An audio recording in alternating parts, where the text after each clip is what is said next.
பழைய படங்களே ரீரிலீஸ் பண்ணியிருந்தா எப்போதான் மச்சான் புது படம்லாம் வரும்? டேய் மச்சான் எங்கடா போறீங்க? நகை சீட்டு கட்ட போறேன்டா.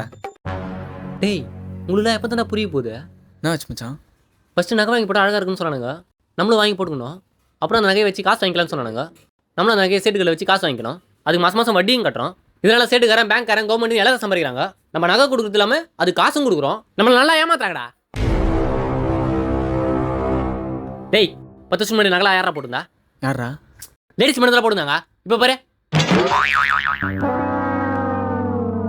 இவனுக்கு மாதிரி யாமனில நகை வெள்ள ஏறி போட்டு. டேய் அது இப்போ தானே நகை 10 வருஷம் கழிச்சு வெறும் கல்லுடா.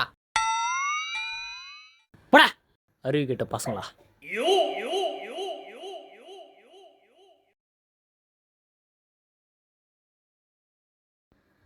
டேய் நித்து மச்சான், என்னடா நாக்கல்லேருந்து வெளியே வர? நகை பண்ணு கட்டு வரேன்டா. என்னடா சொல்கிறா? டேய் இன்னைக்கு கோல்டு ரேட் என்னன்னு தெரியுமா? இந்த வருஷம் முடியறதுக்குள்ள பாரு ஒரு சவரன் 10 லட்சம் ரூபாய்க்கு மேலே போவோம். டேய் இன்னைக்கு நகையில இன்வெஸ்ட் பண்ணுறதுனா நாளைக்கு கோடி சொல்கிறேன். டேய் கழுத்து அந்த நகை எங்கடா? மச்சான் அதை வித்துட்டேன்டா. நீ தான் அதை வெறும் கல்லுன்ன.